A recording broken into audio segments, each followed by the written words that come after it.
Alright, here's some more pickups I got from today. I got all these. I got everything except that one magazine for $1 a piece, which is nice. It was at a Game Exchange, and sometimes Game Exchange is overpriced in their books. I'm not going to go in and buy this from '09 for $5 when no one else is going to buy it but me. That's not fair to me. I hate it. So I'm glad this one was selling everything. 10 long boxes, every book for $1 a piece. And there was a lot of stuff I passed on that I should go back and get. There was a couple issues of Fear Agent I need to go get. There was Malibu Protectors with the hole in the middle, like that die cut.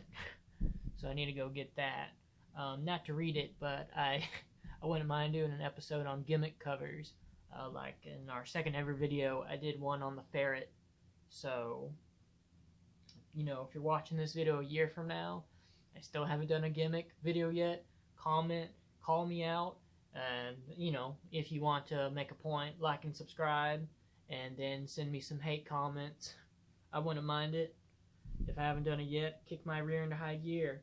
So we're going to talk about this, though. It's called Wednesday Comics. It was a weekly comic that ran for 12 issues, and yes, I said weekly. And I think it's going to make sense once I open it up. You might be thinking, comic, that looks like a weird comic. Is it cut weird? I can see kind of the top. Well, this ain't really a comic book, kids. It is a full-blown, like, newspaper. And I got real excited because I opened this at first. I thought it was Comic Scene, which one my co-host has an issue of, with a Steranko issue, or Steranko story named The Block, that he got for free because we spent $50 at a guy named Jimmy's booth. Thanks, Jimmy. So I'm keeping my eye out for it. If you got it, comment you got it. Tell me what your favorite Steranko book is anyway. So yeah. So I don't. Let's count how many stories this book's got. 1, 2, 3, 4, 5, 6, 7, 8, 9, 10, 11, 12, 13, 14, 15. 15 stories you're getting every week for 12 issues. That's pretty insane. In '09. I don't really know what was going in '09, but Sun tells me not good for comics. I was growing up when, like, every other year, Marvel and DC were trying a new online app, which I never even tried to mess with. But yeah, let's open this bad boy up and look at it. This was probably my favorite purchase today. Not this individual issue, but just the 8 I got. I got 8 issues, so about 2/3 of it. Try to find the rest. Hopefully they're also $1. Makes me want to check out some stories. Well, we got Dave Gibbons on Commandy. Love Commandy. I guess I shouldn't say love. Never read any Commandy, but I love the covers by Jack Kirby. Jack the King Kirby. Get it straight. And then Strange Adventures by Paul Pope. I was very excited to see that Paul Pope was doing art in this. I read Escapo about maybe a couple months ago. I fell in love with it. I was disheartened that's only 2 issues, but I really came to love his artwork, especially his face work. I feel like you could learn a lot from his expressions and his lettering. Probably his lettering more than anything. It's incredible and amazing. And I don't really see a whole lot of people kind of just nail lettering, but I think he does. And I wonder who took inspiration from who. Did Jamie Hewlett look at him, or did he look at Jamie Hewlett? Because just their color usage and kind of just their, I think, themes are kind of similar at times. So that might be a good comparison video on some Hewlett art and some Paul Pope art. So I was real excited to see that he did. Gonna skip Supergirl. Don't really know much about her or care. Not my cup of tea. Same thing with Metal Man. Same thing with Superman. This is the story that I don't like in here. I don't think it looks that good. But I'm not gonna crap on someone too much, except myself. Dead Man, not really gonna talk about a whole lot. Green Lantern, not gonna talk about a whole lot. This is what we're really gonna talk about. Some All Red. Like I said in the last video, I love All Red. I fell in love with this Madman book, so this was the reason I bought this entirely. As soon as I saw that All Red had something to do with it, scooped them all up. And part of this makes me wonder if some of this was supposed to be some Mad Men, because even, I think That's supposed to be maybe your main villain. Like I said, I bought all of these today, so I haven't had time to read really any of them except a few articles in that magazine I bought. So we'll see. But yeah, Shark, Clam, I can see that being a Madman issue. But no, this was the sole reason I bought it. I would have bought it for Paul Pope too, but once I saw that it was all red, that was the green light. If I had to put everything back except one thing, it'd be these. Like I would put back American Flag and I'd put back that magazine to get some all red art. So I'd save it from the dustbins of obscurity. But yeah, and then like I'd say this was my honorable mention once I found this. 2 Q-Berts on Sergeant Rock and Easy Company. Didn't really know much about it, didn't know Q-Berts are in it, and then I started reading this, or not reading it, but just looking through it, and now I want to get all of them. Now I want to see if Q-Berts did more Sergeant Rock, because this, to me, gives me some Marv Sin City vibes, and I really vibe with it, I guess is what I should say about that. So, definitely going to keep it out for that. And like I said, this came out weekly, which I'm really glad, because, let me see if I can find, there's like, in one of them, I looked through most of them just to check what ads, because I like seeing what ads in it. That's one of my favorite parts.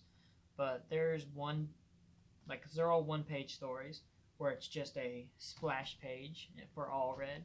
And I'm like, how disappointing would that be to only get a splash page for a month? So I'm glad it's weekly.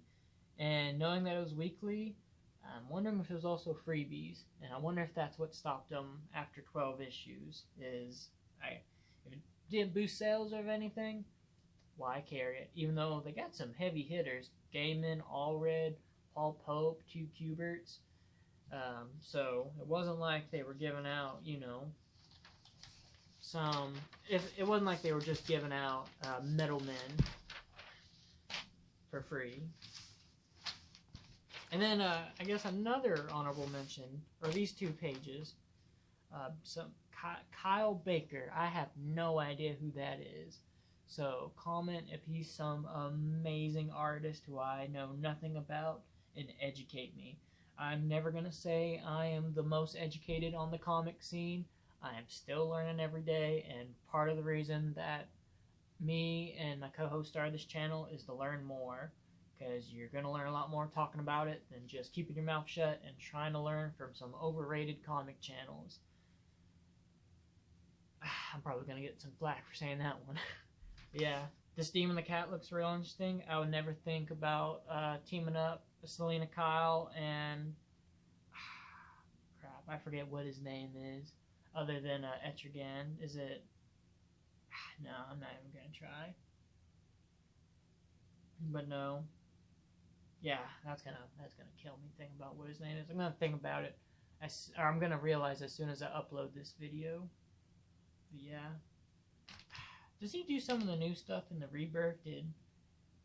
Because his art style, like, I could see him drawing a Joker like that.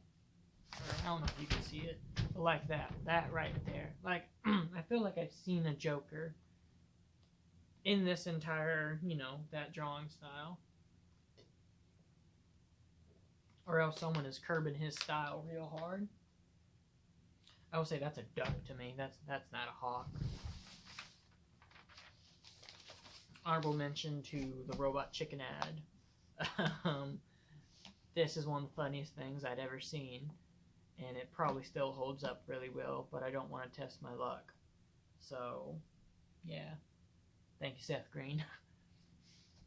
But, interesting tidbit, in the 8 issues I have, there is not a single Paul Pope on the front page, which I think is pretty disheartening for a guy who's gone on to do some tremendous things, that he's not even on the cover. It takes All Red up until issue 4 to be put on the cover, and then I don't even think after that he's on it any, which is pretty disheartening. Also, I think about all the stuff he's done, and then neither the Q-Berts on any of the ones I have on the front cover, but like this Hawkman and Commandy is on like every other one. I guess you're just doing your heavy hitters. You're always going to have your Batman on the cover. You're always going to have your Superman, Hawkman, your big IPs. Why are you going to put Metamorpho? Even if Metamorpho has some great art behind it. And I guess they didn't want Adam Strange on the front cover because what kid in 2009 knows who Adam Strange is? I think the only reason they put Metamorpho is Batman the Brave and the Bold, the new cartoon that I don't know if it came out around here, had a couple Metamorpho appearances in it with, I believe it was some Outsider episodes. But yeah, those are my pickups. Light Day, like I said, I got all these at the same place. It's finals week for me, so I hadn't had a chance to really go search. But I'm going to a store tomorrow that I got some really, really good stuff at last time. So I'm hoping that we'll do a like 30-minute or plus video on it. And maybe for this time, I know I've been saying this for like the past 3 episodes, we get a co-host on. I know my other 2 are itching at the trigger to jump in. So I apologize to one of them who's probably going to call me out for not waiting on him. Sorry. But I'll get you on the next one. We'll talk about some Liefeld feet or something. You know, talk about some easy cheese. But I guess I'll send you out with some marching orders. I'll get back to you when I see you and make more art.